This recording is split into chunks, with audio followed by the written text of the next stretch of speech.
Hello everybody, I'm hoping this is working okay. Let me know if you can hear me in the chat. Let me just get this up. As you might be able to tell by the format of this video, today's video is going to operate a little bit differently. Well, it's not video, it's a stream. I'm just used to saying video. But yeah, today's stream is going to operate differently to what I normally do. But I thought that with Series 12 coming to a close, I felt that it would be the perfect time to get my full thoughts about not only the show itself, but the entire franchise as a whole. Now, inevitably, with things like this, you're not going to agree with everything I have to say. There are going to be some things that may annoy some people, but that's the nature of opinions, if you like. So, yeah, I'm aware that there was some title issues earlier on, but they should be fixed now. So yeah, hello everyone in chat. Let me just see who we've got in here. I'm using my phone as the chat thing because I can only see the picture that yeah. Oh yeah, that's cynical. Who this is something I wanted to do before the thing that you asked me about. By the way, the show has been canon. Yeah. I understand that completely. But yeah, apologies, Cynical Who. This is just something I wanted to do for a while.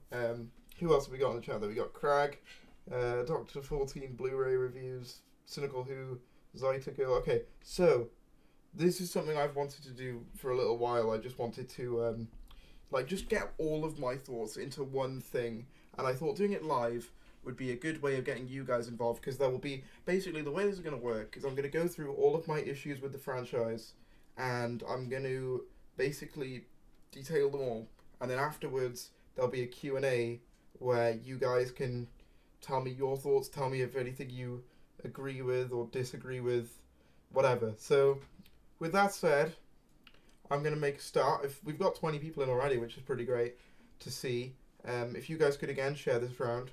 Evening Problem being, evening Afro Pro 52. Bad Wolf 66, a lot of familiar faces, which is nice. But yeah, with that said, let's get into it, I guess.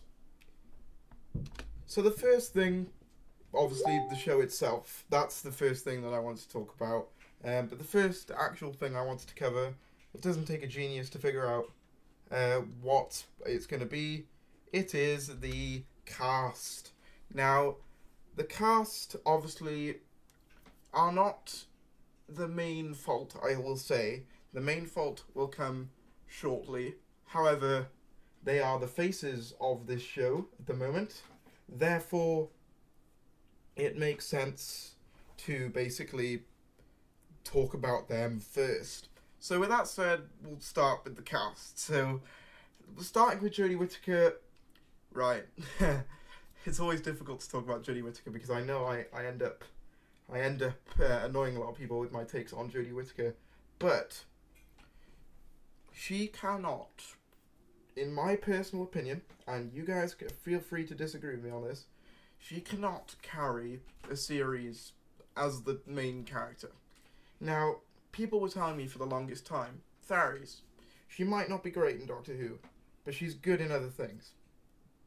So I went and looked at some of her other things one day. I didn't watch full episodes of what she was in, admittedly, but I did watch Attack the Block that she was in with John Boyega, who, funnily enough, made it into Star Wars. It's funny how these things sort of circle back round. And I watched a few scenes of her in Broadchurch as well. And something I noticed in the two things that I watched, in Attack the Block, she's doing the same accent and a very similar character to what she does in the actual Doctor Who TV show. She's kind of playing this doctor character who is assisting the group of boys who are the main characters of this show. She's very similar, and in that she is also very, very sort of one note. There's not a lot of, what's the word, I guess, variety or range, I guess is a better word, in her performance. It's all very one note and very sort of generic, I suppose. And then I watched some clips of her in Broadchurch as well, And the funny thing is, in Broadchurch, is she's trying to do a different accent, but you can tell that she's struggling because there are certain points in her performance where you can hear the accent slipping. And I mean that in the sense that she's supposed to be doing this sort of, I believe, from what I could make out, it was more of an upper class woman sort of posh accent, if you like. But you can hear her Yorkshireness, I guess, coming out in that performance. And having seen that, I can basically confirm that Jodie Whittaker cannot do accents, judging by that as well. And the thing about it is that I wouldn't mind so much if her accent fitted her character. Her accent doesn't, though. Christopher Eccleston's accent, you could argue, fitted his character. It was a rougher accent. It was a more urban accent, shall we say, which fitted a more rough around the edges, depressed doctor in a way, with the whole post-Time War trauma thing that they had going on at the start of the Russell T Davies era. This Doctor doesn't really have that. You add on the fact that Jodie Whittaker's accent is, how do I put this nicely without offending a bunch of people in Yorkshire? It's a very acquired taste in that way. Some people are fine listening to it, others are not.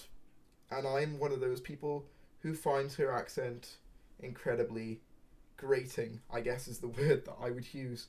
And I think that having that be the main sort of voice that you hear in the show is immediately a bit of a turn off for people like me who don't find her accent all that nice to listen to, really. In terms of the rest of her performance, though, again, it's very generic. There's not a lot you can take from it. She's basically, you can tell that David Tennant was a massive inspiration, which, hey, taking inspiration from one of the most popular Doctors ever on paper isn't a bad idea. The problem is that it's kind of, the writing is kind of the issue with this as well, but she doesn't do anything herself. She doesn't put in any of the work to make her Doctor more interesting to watch. Her movements are very kind of generic. There isn't a lot of extravagant way of moving. Matt Smith, for example. I'm going to use him as a random example because I'm literally looking at a giant poster of him on my wall as I'm doing this live stream. Matt Smith, for example, had a very particular way of moving around a scene. He clapped his hands together, he flapped them about, he turned on his heels. He, whether you like him or not, he had a very specific and particular way of moving. Christopher Eccleston, another great example, had a great way of moving. He was very sort of, he strut along like he was sort of this massively, like, this guy with a chip on his shoulder is the best way I could put it. You could tell that he had unfinished business and that he wasn't going to take anything from anybody. Jodie is basically just doing the generic Doctor actions in that way. There's no sort of flair, flamboyant way that she moves. Even Capaldi, when he's doing speeches, the way he moves his hands and the way he expresses himself visually is just a joy to watch. Whereas this, you get nothing from it. There's none of the depth, none of the nuance there. And bear in mind, we're only on the first slide. I've got a lot to say about this era, but I wanted to get it all out into one sort of stream for you guys.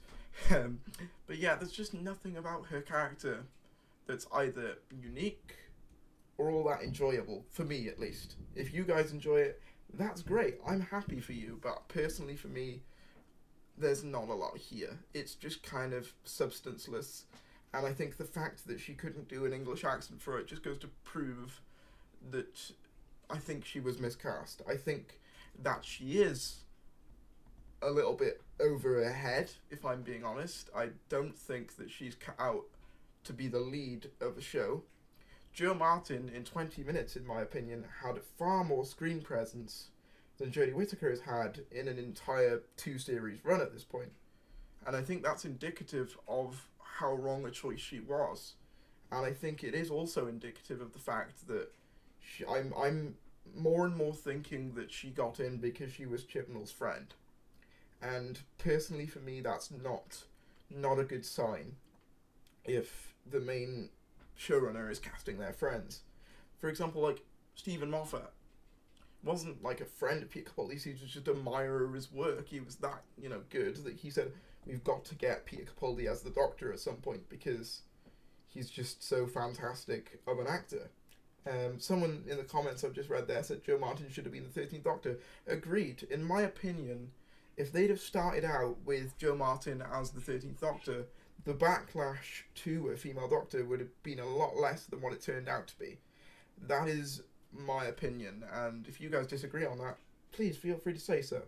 I just personally think that she was horribly miscast, and there is a part of me that feels sorry because she has basically been thrown into the deep end in terms of this character. She's playing a role that she's not really cut out for, in my honest opinion. This is not an attack on Jodie, by the way. I'd like to say that. This is not a personal attack or anything like that. This is just my opinion on her performance. And that if you disagree, again, feel free to say so. But moving on to the next character, I'm going to talk about Ryan next. Because Ryan, to me, kind of similarly to Jodie, has no presence. He literally has no presence. And unlike Jodie, I would argue his character is probably one of the most developed out of this current TARDIS team.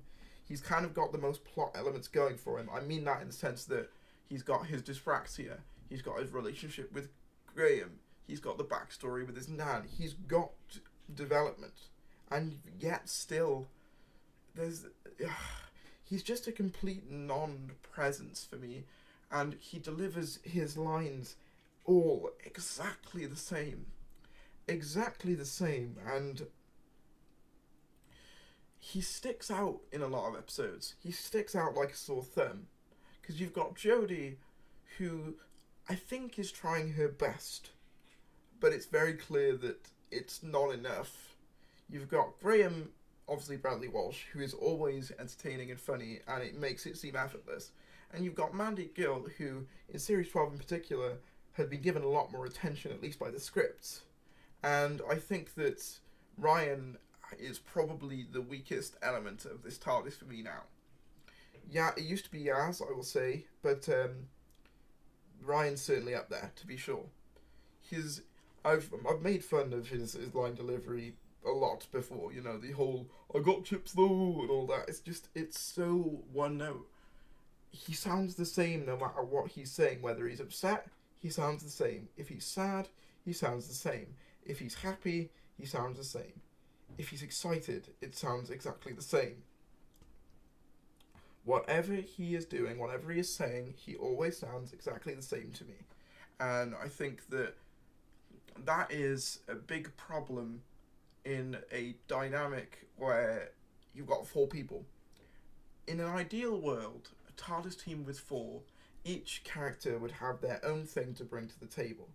I personally don't think that 4 character TARDIS teams are a good idea, or at least they're not a good idea if you introduce them all at the same time, including the new Doctor. What should have happened, in my opinion, is that Graham and Ryan should have joined the TARDIS in Series 11, and maybe Yaz should have joined in Series 12. And the reason I say that is basically, because of the fact that way, Graham and Ryan would have had a series to themselves to get all the development that they needed. And then you bring Yaz in, and she'd get a lot more development, and it would feel as if everyone had had their time in the spotlight, so to speak. But throughout these 2 series, it's been juggled between the 3 of them. And I think that Ryan is the person who suffered the most from that. Well, I guess the Doctor suffered the most, but in terms of companions, it's Ryan who I find has suffered the most. Right, Mandeep Gill, Yasmin Khan. Yasmin Khan is a tricky one, because she went from the worst part about the TARDIS team to one of the better parts. I still find her incredibly annoying in some scenes, and I still think that her day job and her home life should be brought up a lot more. than they have been. Because if you think about it, I'd argue that Can You Hear Me was the main point where we actually saw any of these companions, like what they actually think and feel, and that's 2 series in, so that's not really a great selling point if you've had to wait 2 series to try and get some development for your characters. But yeah, Yaz is like, to me at least, Yaz is emblematic of the fact that she kind of suffers from the same thing Ryan does. The difference, though, is that in Series 12 she's been given a lot more focus, which I do think was the right call. However, I'm going to be straight up honest with you, like, the only thing... Well, like, Yaz... it's difficult. Mandy Gill conveys emotion probably better than Ryan does, so I'll say that. But she is way too much... She's way too good in that way. She's way too perfect. She's kind of the perfect companion.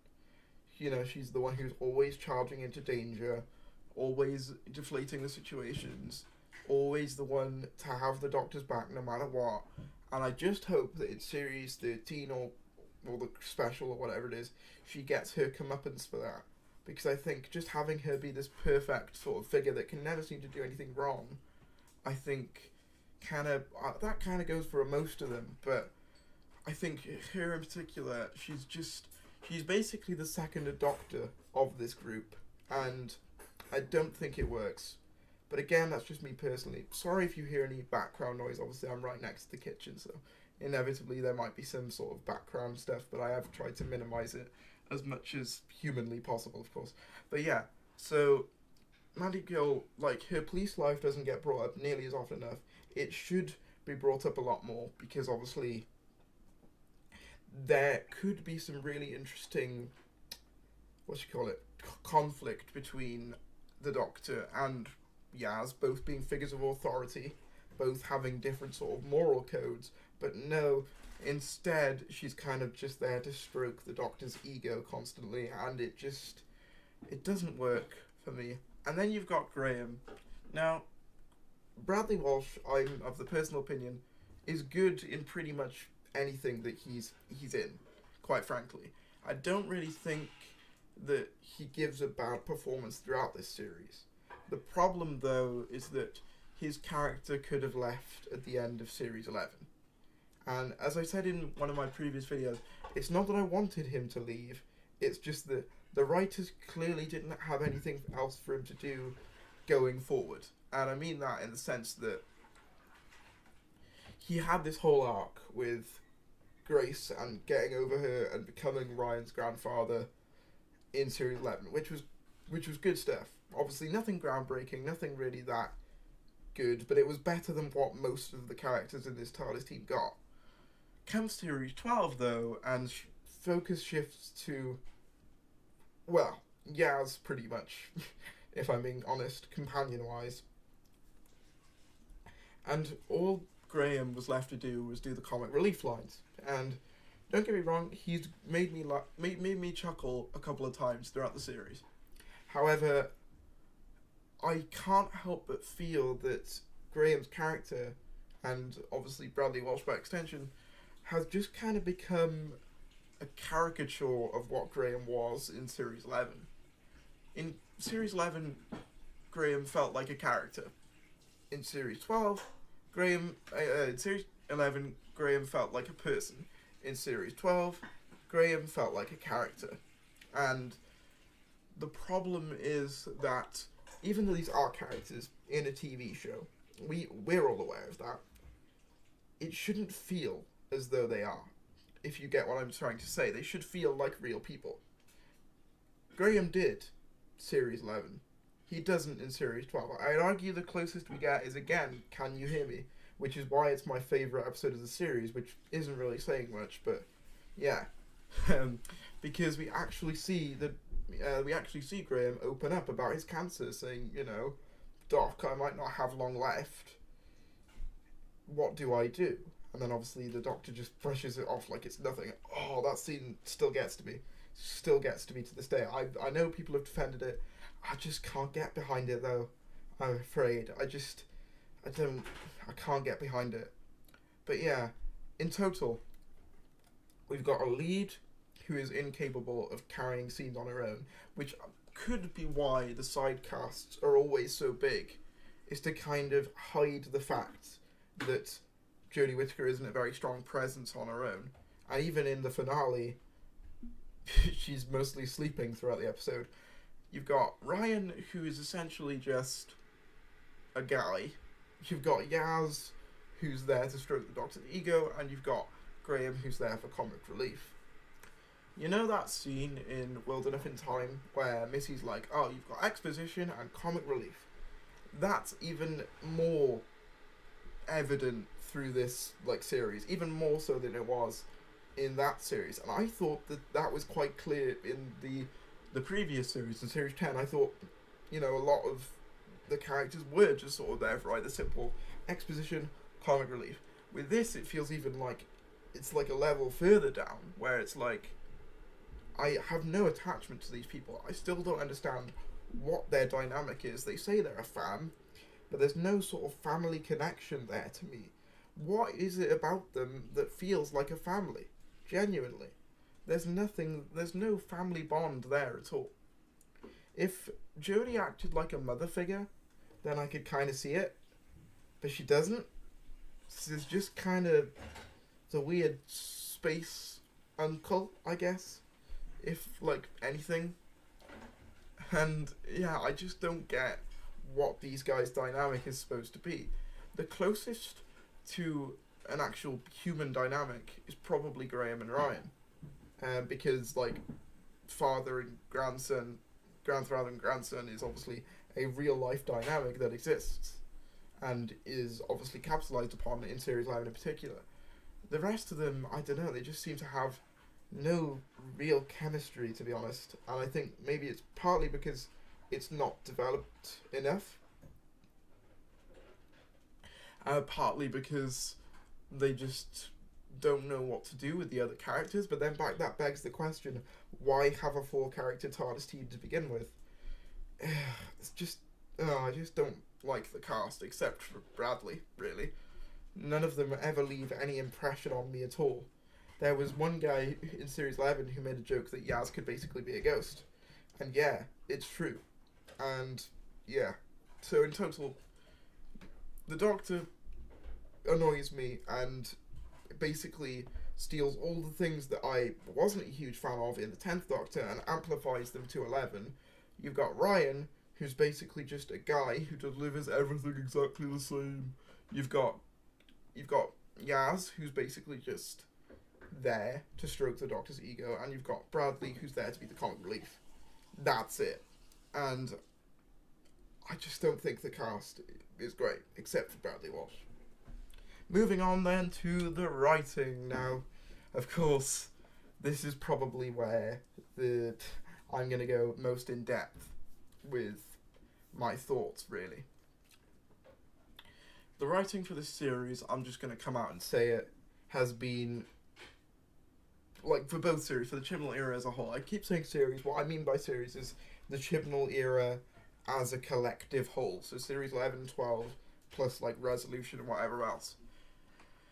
Overall, the best we ever get, writing-wise, is basically meh RTD episodes or meh Moffat episodes. It never reaches what Doctor Who can be, unfortunately. That's as high as it ever reaches. And it's sad that our standards have lowered so much that we consider what we consider to be meh RTD or Moffat as fantastic episodes. I was happy with Can You Hear Me? But in any other series of the show, it would have basically just been meh. Whereas in series 12, it's oh my god, an episode with an actual decent sci-fi premise. What is this? What universe am I living in? Anyway, I personally think Chris Chibnall he's not ambitious enough to run a sci-fi show. He's good at things that are simple. Things like Born and Bred and Broadchurch, things that appeal to masses but don't really appeal to sci-fi fans, realistically. Oh, I just seen a super chat from Problem being, Joe Martin will be a reboot and erase male doctors. Obviously it's suggested in the Timeless Child arc that she is pre-Hartnell, which is something I don't like. I do think, though, if they'd have gone with her as, like, 13, it would have been a lot better. That is certainly the implication, though. Thank you for the super chat as well, probably.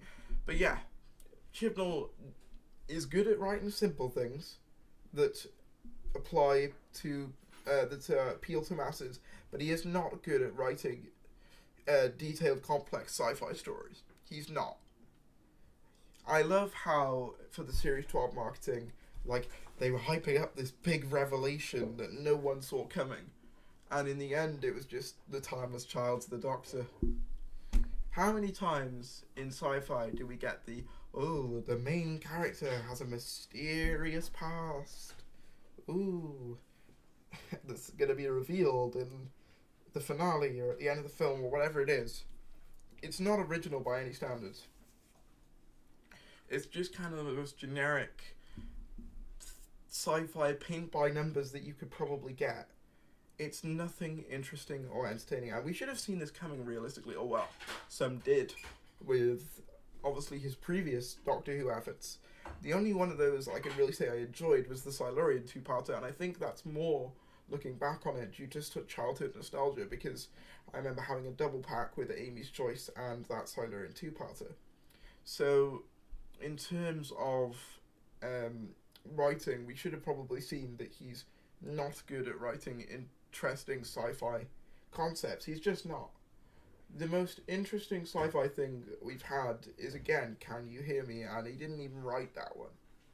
In terms of things Chris Chibnall wrote, I guess... God, that's difficult. What's actually good that Chris Chibnall wrote? I guess, like, Ascension felt sci-fi-ish, but none of it that was really in it paid off. So in that case, it's like, well, you did half of a thing, I guess. Yeah, the writing for this series overall, and not to pick on Chibnall too much, like the writing just in general has been pretty abysmal. Like, I still don't think they know who their characters are, what their motivations are, and what their end game is with this era. Realistically, what is the goal? What is the aim with this? Like, I still don't know. At the moment, it appears to be replicate Moffat and RTD, but I'm going to get onto that more in a future segment. I think that covers about everything I want to say in the writing segment, at least. The only things that stick out, ironically, are the things that that aren't written by the showrunner, and that's unfortunate considering that I think in Series 11 he wrote, I want to say, about 5 of the episodes, and in Series 12 I think it was less, but it was still quite a few. So yeah, not great. And the other writers just haven't been much cop either. Like, Pete McTeague was pretty good for Kablam, but then he wrote Praxeus, and Praxeus was just, ugh. It was just so boring and dull.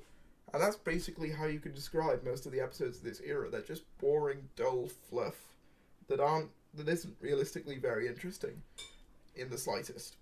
But I'm going to move on to the next segment, because I could sit here discussing writing all night, and I've got other things that I want to talk about in this stream. So I'm going to move on. Next up we have the politics, kind of. Now, the reason I said kind of... Shut up, Alexa. The reason I said kind of is because there is nothing inherently wrong with covering political topics in media. The reality is that you could make an argument that everything is political. The issue with this era is that it fails to apply its political ideas into a good sci-fi script. And I can see some people in the chat there saying, yeah.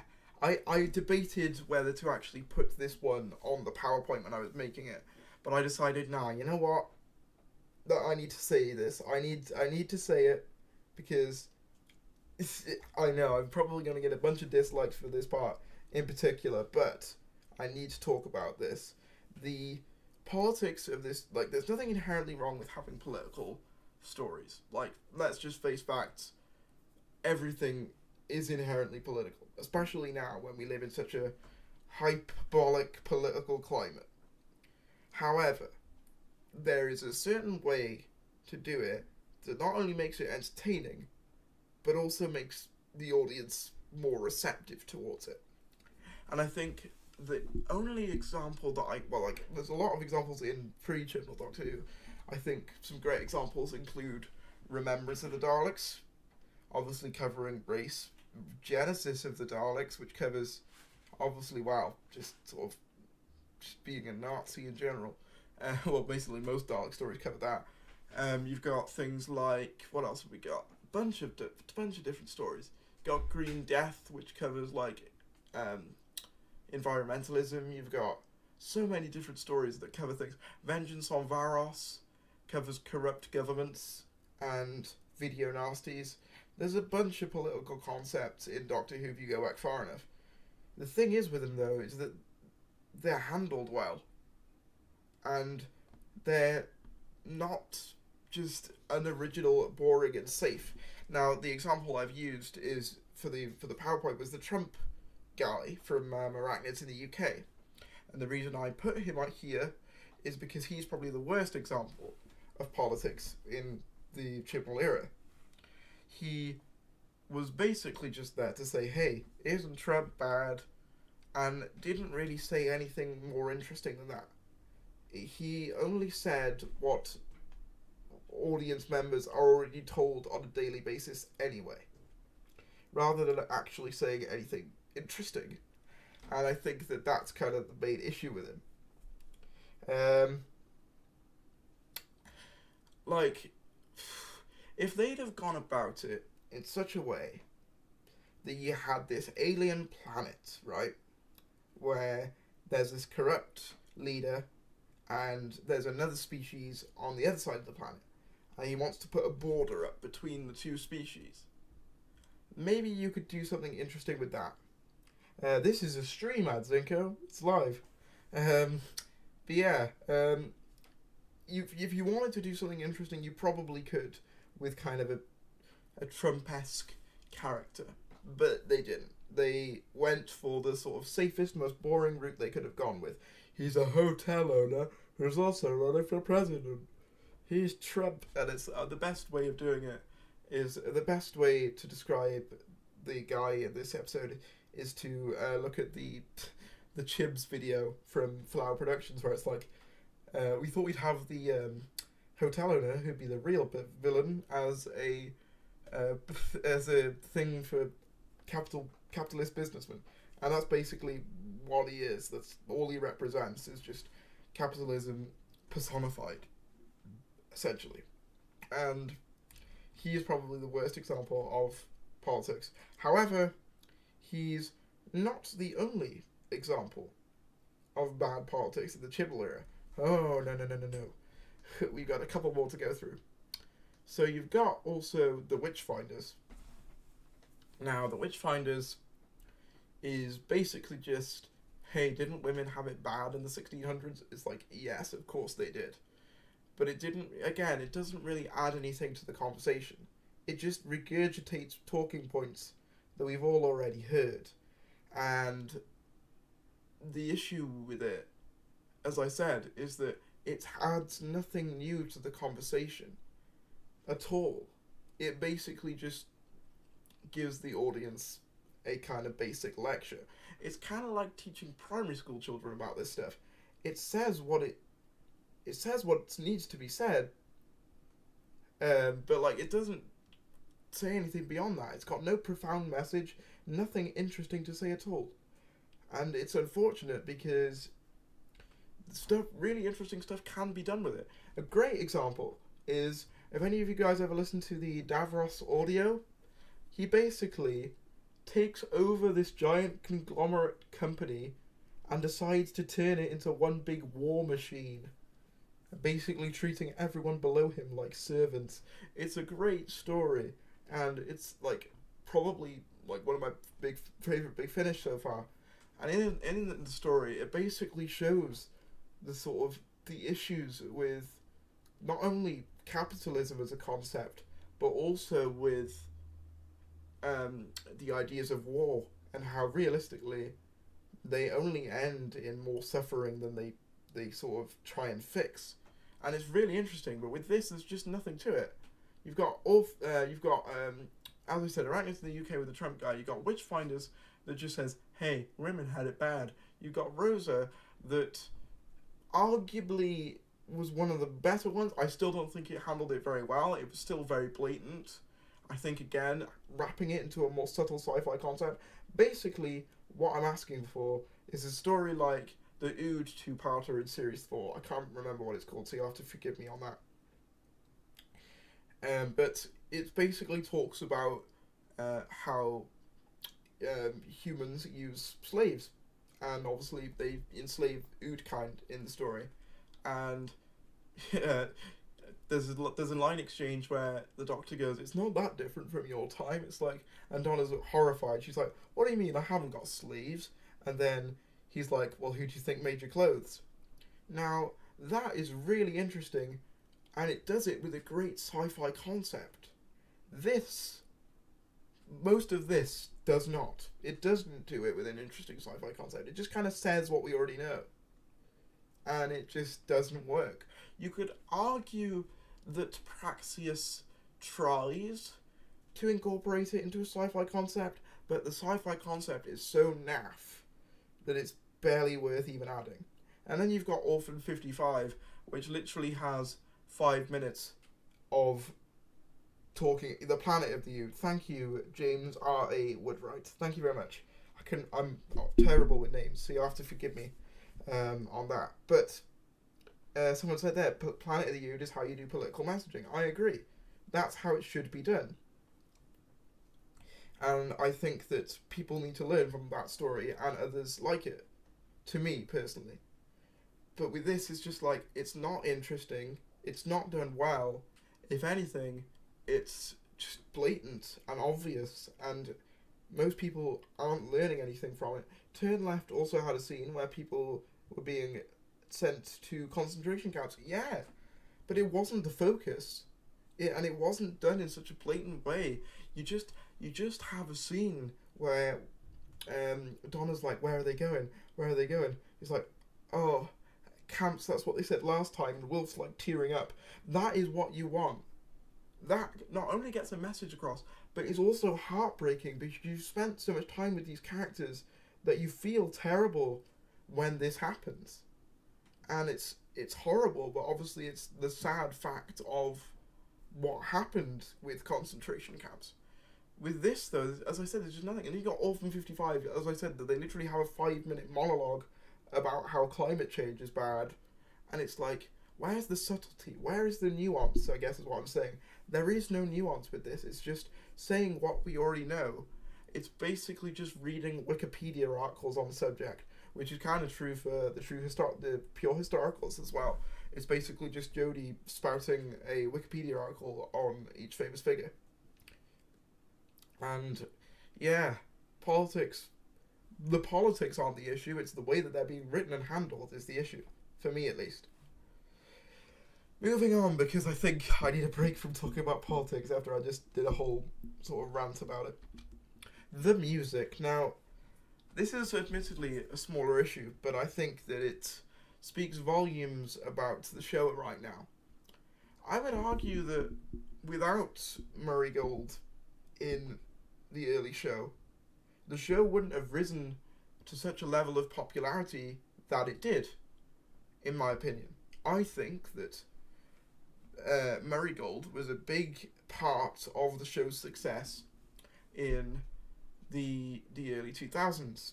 I think that he added such a layer of depth to all the episodes that he worked on that it elevated them beyond just good TV. It elevated them to fantastic TV. So a couple of years later, to hear this essentially background music. Like, do you know what it reminds me of? Do you know when you have those relaxing, calming music 10-hour videos on YouTube? That's basically all of Sega Nakanola's music. It all just fades into the background, and doesn't add anything to the experience whatsoever. Yes, this is live last time, but to me at all, at least. Someone said there that Bolstrak says he's just thumbing the keys. As much as I've had my issues with Bolstrak, I agree with that. He is basically just pressing buttons to see what works. At least that's how it sounds. And yeah, it's just there's nothing memorable about it. Some people have praised Sega Nakanola's music, and maybe it's personal taste, but for me, I don't even notice it. Someone just said it there. I don't notice it. I literally don't. People have said in tweets like, "Oh, I really like Sega Nakanola's score," and it's like, really? I didn't even know it was there. That's genuinely how I feel about the music, and admittedly, it is a small thing, but I think it's with this era in particular, it's the small things that make the biggest difference, and this is one of those things that made a massive difference. And someone's mentioned there the nitpicks line about the Tim Shaw music sounding like a reverb fart. I agree. The problem with it as well is just... I just kind of lost my train of thought then. Yeah. It's just... it's just nothing original or inspiring about it. It just kind of exists. And I don't think the ambient style of music works for a show like Doctor Who, especially when you've got big action scenes. And like, there are moments in the series where I'm expecting certain themes to play. I'm like waiting for them to start from Murray Gold, but they never happen. They never ever happen, and it's really disappointing. For example, whenever a Cyberman turned up in Series 12, I was waiting for the but it never arrived. Or when the Daleks appeared in Resolution, I was waiting for the the demonic choir, I can't even replicate it. How does it go? Hang on, this sort of... I can't even... Yeah, I'm not even going to try and replicate it, but you get my point. I was waiting for the certain music cues. The horizontal... That stuff. I can't sing for Toffee, but you get what I'm trying to say. They didn't come, and it felt like an element of the show's soul had been stripped away. I understand that's a melodramatic statement, but it's true. It feels like there's a part missing from the show that should be there, but it's not. Anyway, moving onwards. The look. Now, again, this is a nitpicky thing. When I say the look, I basically mean the set design, the costumes, anything that your eyeballs look at. I nearly said balls then, that could have had some strange connotations, but yeah, anything that your eyeballs look at, that's what I'm talking about here. And I've used the TARDIS console because I honestly think it's the biggest eyesore of the series. And yeah, it still hasn't grown on me. I'll admit the corridors do add a slight extra layer of depth, I suppose, but beyond that, it's just kind of... Ugh. I don't like it. I do not like it in the slightest. But I mean, if you like it, I guess, it's fine. It's just, to me, it's still just a dark cave. Not much else. And I think that's kind of sad that we went from arguably one of the best TARDIS designs to this. And it's just a massive step down in every regard. Same with the Doctor's costume. It is just basically the most generic Doctor costume that you could probably conjure up in your mind. That is the costume.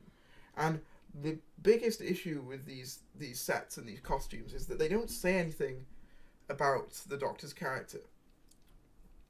I would also like to point out that on the topic of look, there are so many lens flares in this series, Series 12 in particular, that you'd think that J.J. Abrams made it. It's just, I just don't like the look of it. It's a nitpicky thing, but it's true. I just don't like how it looks. And you know, there are other parts of Who that I don't really like how they look. You know, I'm of the opinion that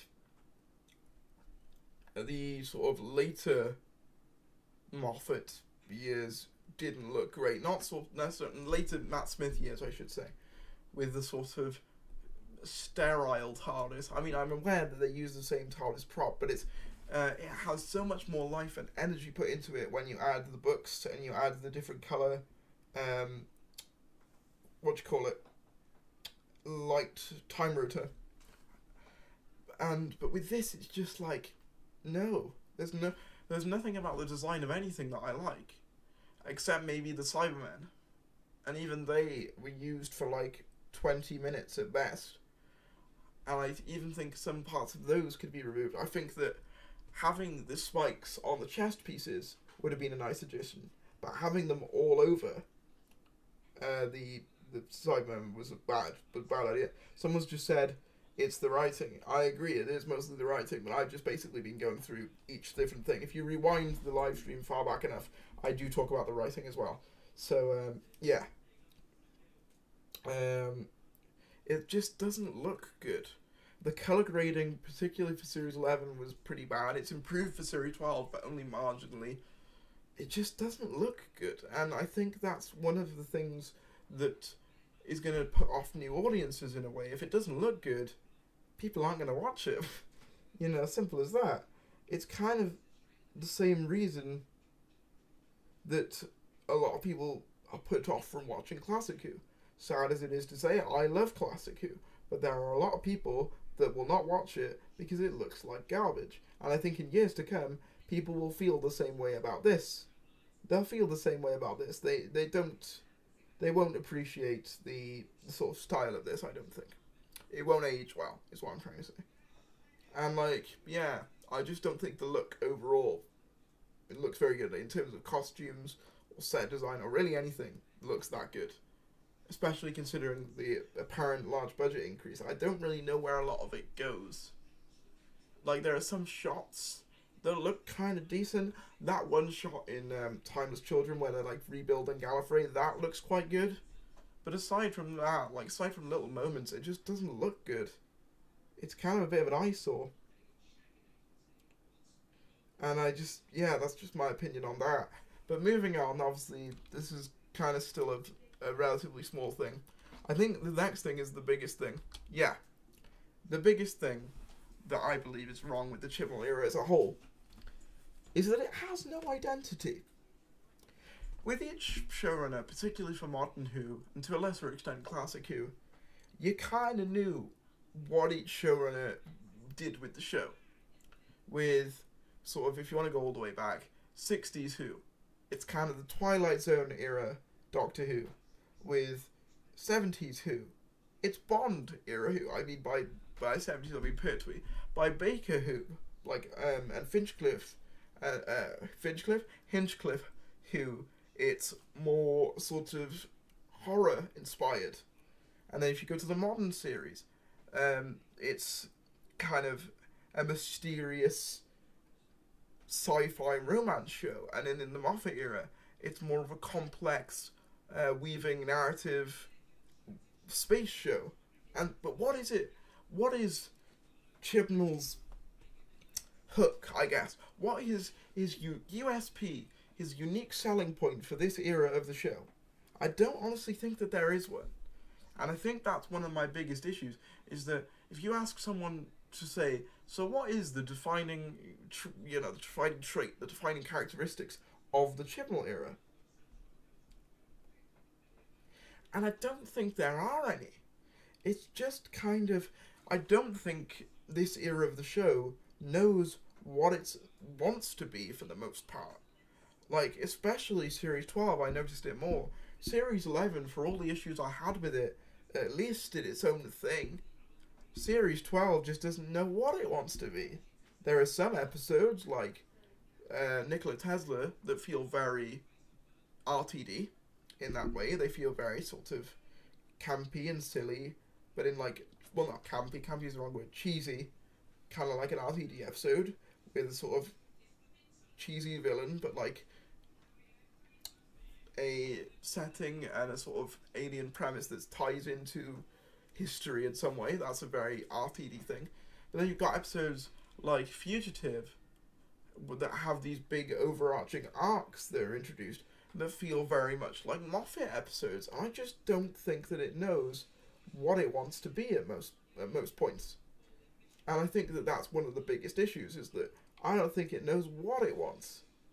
It's just kind of... It's an identity crisis, is what I'd say it is. It's the show with an identity crisis. I think that if they could really nail down what the show wants to be, I think that would be one of the... Well, that would be the biggest issue for me, at least, solved. If it had an identity, I think it would be a lot better. But it doesn't as of right now.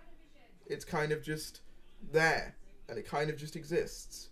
Yeah, it's just not good, and it's not memorable in the least. And I don't think that this era will look back on and say, yeah, remember that unique thing from the Chibnall era? Because there isn't any. It's just the same. And I think that's just kind of sad, that it's all feels exactly like the same as before. It's not really original in any way. I think Jodie is sort of the best microcosmic example of that. Her character feels like a Tennant knockoff. She does. You even have the whole what thing, like I mentioned earlier. It's just not original in the slightest.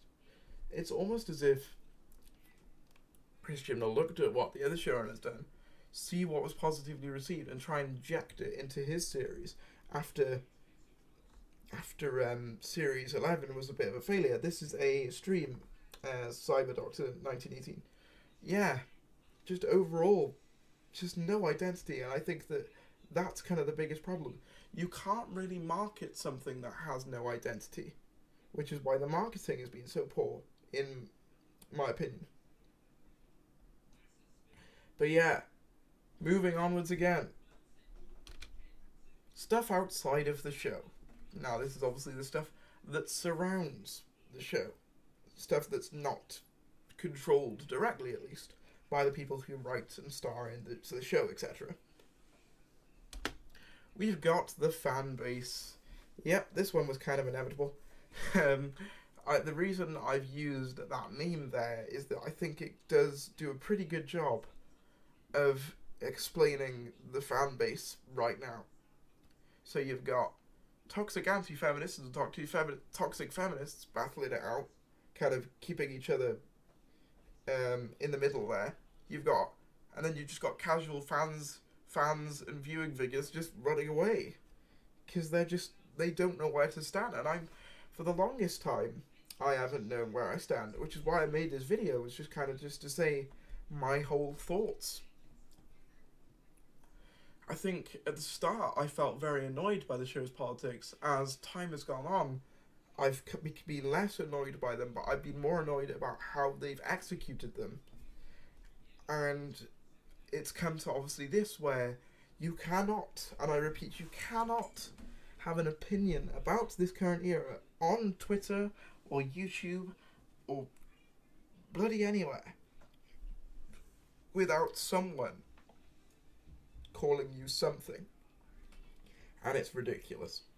On both sides of the argument, by the way. It's ridiculous. If you say you love the show, you're a soy boy. If you say you hate the show, you're a bigot. There is no in between, and it's ridiculous. And I will say that it's not your fault that you disagree with somebody. But if you directly attack someone for their opinion, then that is your fault. And you should be held responsible for that.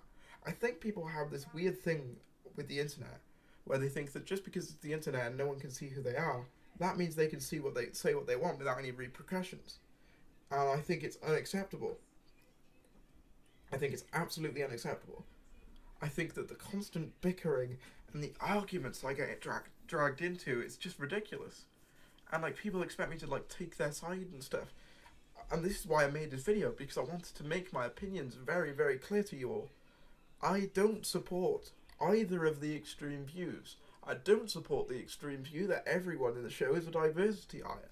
At the same time, I don't support the extreme view that, you know, everyone who doesn't like this show is a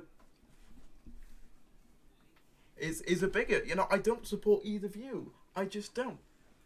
I just do not support either view at all.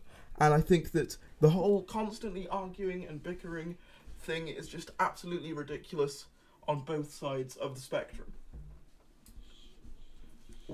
And I think that, yeah, all of the bickering is just dumb. And I think people just need to leave each other alone. If they disagree, people just need to leave each other alone. They just need to just leave each other alone. It's not that difficult. Just stop arguing with each other. That's my opinion. I think that people just need to chill out. Series 12 is not my cup of tea either. The current era is not my cup of tea either. But moving on. We've got the merch. Now, the merch is obviously arguably one of the most profitable aspects of Doctor Who. Many people have said that it's why the BBC insists on keeping the merch, on keeping the show around, is that the merch is a very successful part of the franchise. But there's been barely any of it.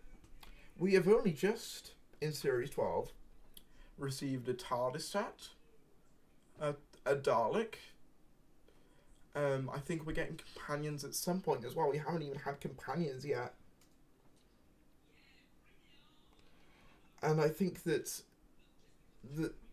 the failure, well, I say the failure, the lack of merchandise is, I think, indicative of the slowly declining popularity of the show. I think if the show was really popular, there would be a lot more merchandise. Simple as that. They had so much merchandise for the Russell T Davies era, like a ridiculous amount. Whereas with this era, there's been barely anything for the most part. Obviously, you've got the things like Doctor Who magazine that are always going to be around no matter what the era is. But aside from stuff like that, there's not a lot of merch that's around. And as I said, I think that is representative of the show's slow decline in popularity. The shows and the merchandise that does exist, I've seen it cluttering up shelves. No one wants it. That's the sad reality of it. And I think that when the show is failing on a merchandise level, that's the thing that hurts the BBC most. Don't get me wrong, ratings play a part as well. But I think merch hurts the BBC a lot more because it's where they make their money off of it. And I don't think it's been very successful, at least judging by some of the figures that I've seen tossed about. And I think that one of the biggest mistakes that they made was waiting so long to get it out there as well. Someone says, figure-wise, why isn't there as much as the other eras, like 9 and 10 and start of 11? Well, this is the big question. I honestly think it's because the show's just not as popular anymore. I'll admit that the decline in Doctor Who merchandise didn't start with Jodie Whittaker. It started with Peter Capaldi's era. There wasn't as much merch from, I guess, Series 8 onwards, really. But that's because, like it or not, an older Doctor didn't resonate with younger audiences as much. And, like, the actual figures aren't even that good quality either. Now, I've got a weird one in the right-hand corner and a Funko Pop in the left. The Funko Pop's fine, but, like, the other stuff is just not that great. And, yeah, the merchandise has just been incredibly lackluster and therefore hasn't been selling well. And I think that is one of the biggest issues, when that's where the BBC makes its most money. But moving on, we have the ratings. Now, even though I've used a large, upward graph as the sort of picture for this segment, it's not how the ratings are actually going. There has been this constant debate within the Doctor Who community over how much ratings actually matter. Now, I'm going to be honest. Series 11's ratings were really good. The best that the show has seen for quite some time. And got people talking about the show again. There's no denying that. The announcement of a female Doctor literally exploded everything. But with Series 12, I predicted a lower rating. And the reason I did was because, well, the novelty factor of it's a female Doctor, it's a new showrunner, it's a new era, that would be gone. And it was. And I think the ratings are indicative of that. I would also say that the stories just weren't good enough on their own to maintain strong viewership. No one wanted to come back. Like, people got their fill with Series 11, went, okay, the show's still not for me, and switched off. And I think that we're even going to see an even bigger drop Series 13-wise, because I've seen so many fans say, yeah, I'm done. I'm done with this. After The Timeless Child. Admittedly, that's not everyone, but there's a good amount of people that I've seen. And the show cannot afford to be losing fans right now. See, I thought that the whole point of Series 12 going back to its roots was to kind of do a form of damage control. But by doing what they did in Timeless Children, they've kind of done the reverse of that. They've kind of created more damage. And unfortunately, it's showing in the ratings with, I think, the consolidated for the first part of the finale was still, I think, under 4 million. That's bad. So, I think Timeless Child got beaten in overnights at least by Call the Midwife and Antiques Roadshow. That's the level that we're talking about. And this was the big finale to the series. Not just a little one-off episode. The big finale that teased the return of the Time Lords, the Cybermen, and lore stuff that had been set up since the beginning of the series. The funny thing is, I actually predicted 6 million viewers for the opening episode. And I wasn't far off, to be fair. So, and I think that's just because, I think as well, what didn't help was the fact that they decided to wait a year to air the series, to make the series and obviously air it. And the reason I don't think that helped is kind of obvious. People kind of forgot that the show existed for a year, and when it came back, people were just like, oh, it's back. Okay, I guess I missed it. You know, and it obviously doesn't help that it wasn't very well marketed. It was only really marketed from what I saw on the social media pages, which would only have been followed by people who were already invested in the brand. And I think that if they really want to get the ratings back up, then they are going to have to do even more damage control for Series 13. They're going to have to retcon the Timeless Child thing, I can tell you that now.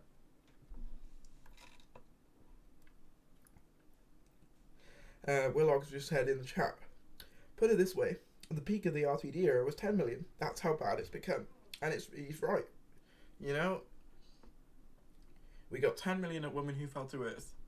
Nothing has even come close to that since, you know, not even the premiere following Series 11, Spyfall, even came remotely close. I wasn't one of the people saying that the Series 11 ratings were bad. However, I am saying that the Series 12 ones ain't looking so good. And I think that, considering the Resolution special only got about 5 million with the Daleks, I think that should have been a telling sign that the show is not where it once was. And I've seen the argument commonly spouted that, 2020 viewing habits are different. It's like, yeah, they are. But explain how Call the Midwife and Antiques Roadshow are doing better then. That doesn't explain how they're doing better. The simple fact of the matter is that not as many people are interested in the show anymore. That's just fact. They're not.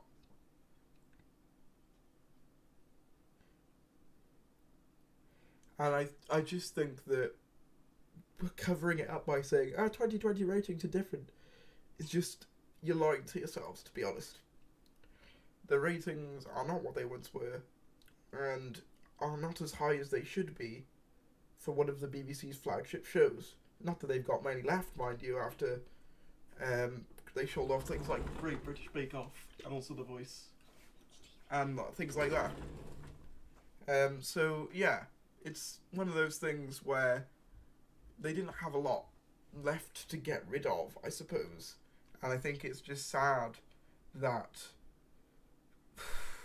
their biggest brand is struggling. I think it's sad. But moving on, the conclusion. So, what is the conclusion from all this? Why did I do this? Why did I spend an evening talking to you guys about this? Well, I love this show. I've loved this show since, well, as long as I can remember. There's Doctor Who stuff all around me right now as I'm recording this. And it just hurts to see the show in such a bad state. I know some people have said that it could improve with time, and it could improve with, you know, a new show or whatever, but by the time that comes around, you've got to think about the damage that's going to be done to the show by this point. And I'm just sad about it, really. I don't like either side of the politics argument, to be honest. I find myself, I guess, siding more with some of the ones who could argue are on the right side for the pure fact that they actually say what's up with the ratings, which not many of the other channels do.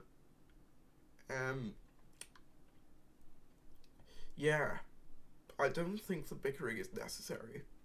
I think the merchandise and the ratings are in decline.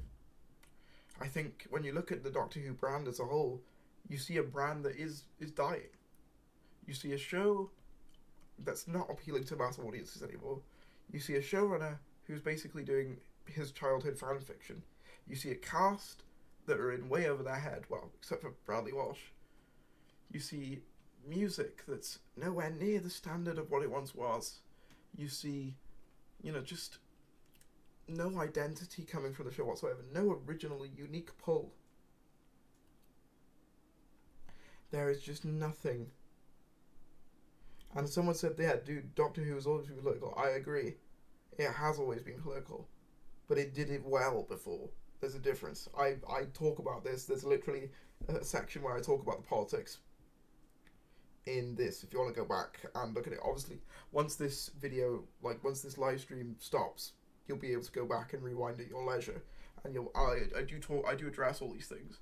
But to clarify, Doctor Who has always been political, but it did it well, and it tied it into sci-fi narratives that were interesting to watch. Are you doing a Q&A after this? Yes. But to close my thoughts, the cast are out of their depth. The writing is poor. The music is non-existent practically. The politics are blatant and obvious and don't say anything new. The ratings are plummeting. The merchandise is plummeting. The brand is dying. And it's sad. Will I review Series 13? Who knows? I don't really want to. But who knows? I also know that you guys would probably like to hear my thoughts about it.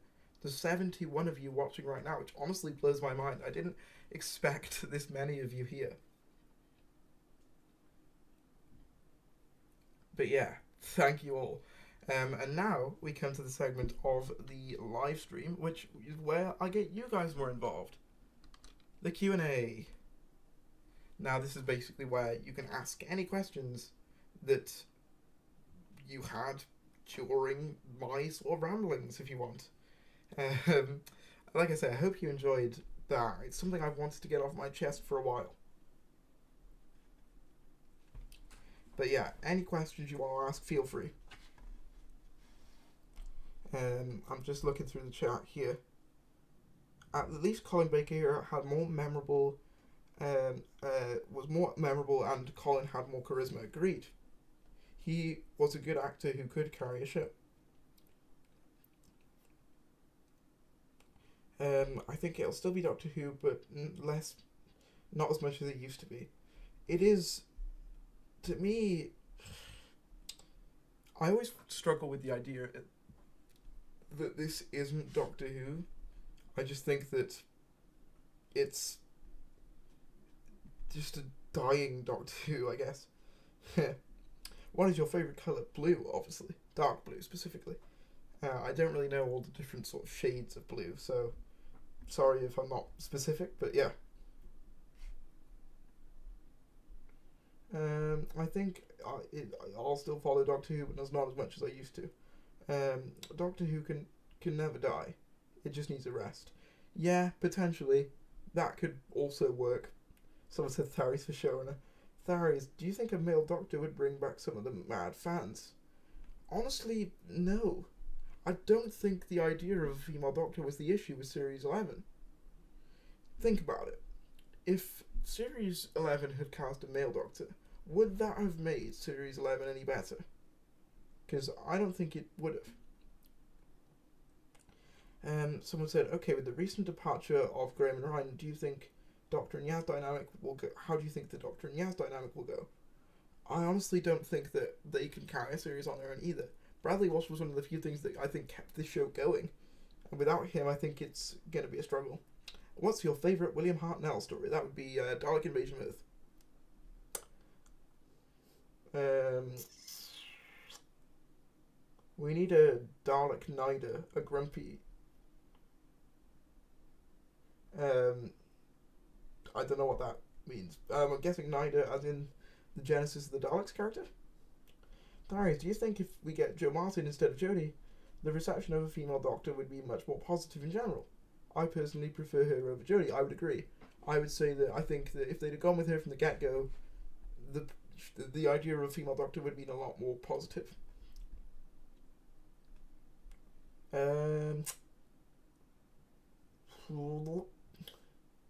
Will you continue to watch Series 13 or will you stop until Chibnall leaves?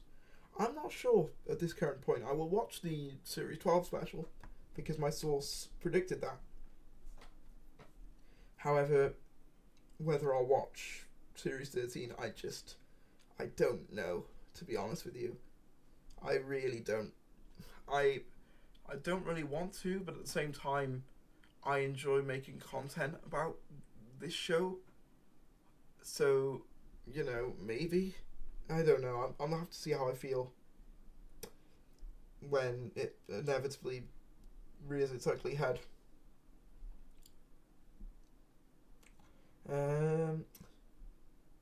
Why is the Timeless Child stealing a TARDIS? Who knows? Did you like the fan art I made on the community tab? And do you think Taika Waititi would take on the role? What, as Doctor? No. Not as showrunner either, to be honest. Most important question. Most important answer. Just stick a fork in it. Chibnall has destroyed its beyond recovery. I'm not sure it's beyond recovery. I think I might agree with the problem being that it just needs a rest. A long rest. Don't get me wrong, a long rest, but a rest nonetheless. That almost rhymed. I'm a poet and I didn't know it. Least favourite classic Who story, Invasion of Time. Do you think Chibnall will have one more season and there will be either a short hiatus or reboot with different Doctor and showrunner? I think at least Whittaker will have one more series. I don't know about Chibnall. Here's the thing about Whittaker though. Channel Pup, I was talking to the Channel Pup Will Grantham about this, and he brought up a very good point, is that unless Whittaker is forced out of the role, Jodie's going to want to keep clinging on to it for as long as possible. Because he said, after this, I doubt Jodie's going to get much work, so she's going to want to cling on to this for as long as possible. So we could be seeing, she could have the longest tenure of any Doctor, which is a very scary thought, don't get me wrong. However, obviously it's not, I'm not saying that's confirmed or anything, but it would make sense considering that she's never had a role of this scale before. She's never had, I don't think, a paycheck this big before. So of course she's not going to want to give it up, but I can't imagine her staying much further beyond 3 series if, you know, the BBC had anything to do with it, because let's face facts, stuff with her on the cover isn't selling. If they give him free reign, yeah, Force Dalek. What was that in reference to? I mean, Taika Waititi, I don't think the money would be in it for him, to be honest. Tharis, as a fan who happens to be Muslim, I was excited for a Muslim companion, but Yaz felt completely wasted, especially compared to a non-companion like Rita from God Complex. Agreed.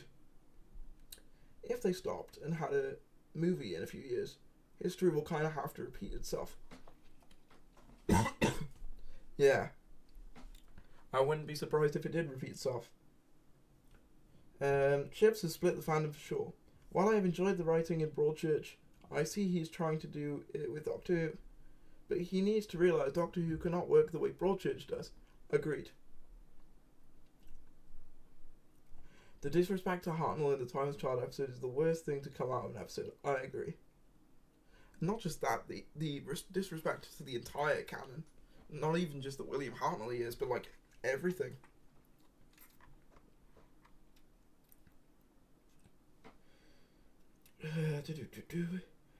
My mother's parents survived Auschwitz whilst many of their relatives didn't. So bear that in mind when you call me a fascist. Okay, I'm going to leave that. Do you think the BBC will let Sir Peter Jackson be a showrunner? No. Least favourite classic Q story, I already answered that one. Chibnall fulfilled his Cardinal Master. Chibnall fulfilled his plan, Cardinal didn't, that's the only difference. Yeah, but I'd have preferred the Cardinal Master Plan over what Chibnall came up with. Who do you want for showrunner if it was Series 13? Probably Toby Whithouse. Who's your favourite master? Actually, I'm not going to answer that here because I'm planning on doing a ranking of them all. So stay tuned for that. Oh my god, we got a €5, I think that's euro, super chat from Michael Mahoon. I can't bring myself to watch this anymore. Thanks for keeping me updated. Not at all, man. Thanks for coming on. Really appreciate that. Wow. Really generous. Let me scroll back up because it's automatically scrolled me down. But yeah, Toby Whithouse. His name is not Channel Pup. It's the Absorbaloff kid. Yeah, that's true.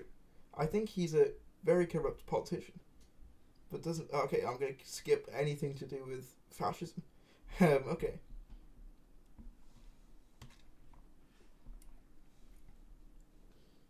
Darius, what's your opinion on the new black Dalek design? Personally, I think it looks pretty naff. I didn't like the reconnaissance Dalek design, and it's kind of sort of like that. Honestly, I think I'd have preferred the reconnaissance Dalek. It's the weird bump in the middle that really doesn't appeal to me. Like, I kind of like the colour scheme, I'll say that.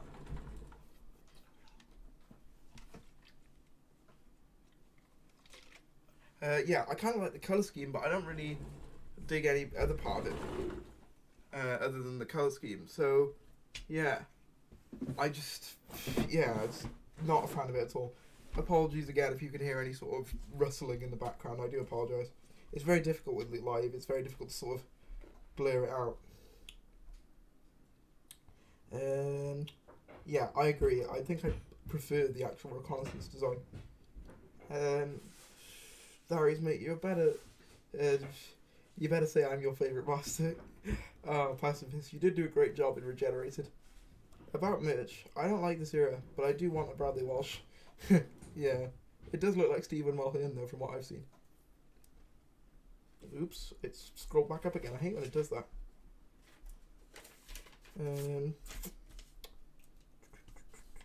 I just wish Chibs would give Jodie better writing, because I know it's not her fault. People hate her. People hate her just because, just like they hated Colin Baker. To an extent, I do think it's her fault. I think she does have her part to play, because I don't think she's strong enough for the role, but I do think it is mostly Chris Chibnall. Let me just have a scroll down 1 second.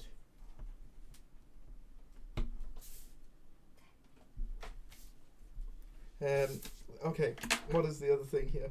Do do do do do do.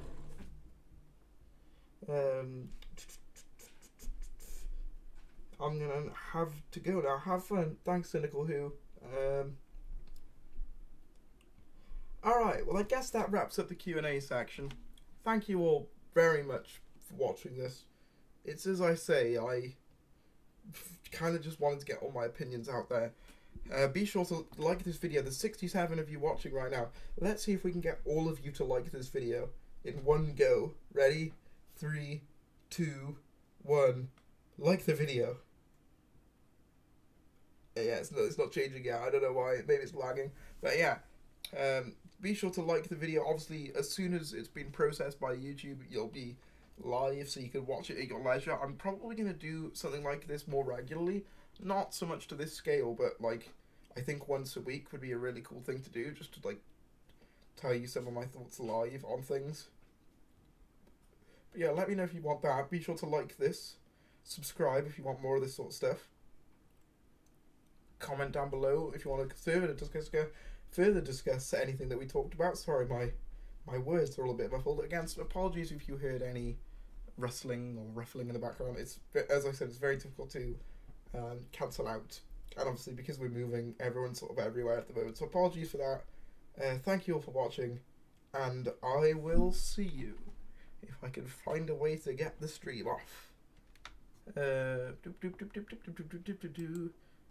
Alright, and I will see you soon. End stream. Bye everyone.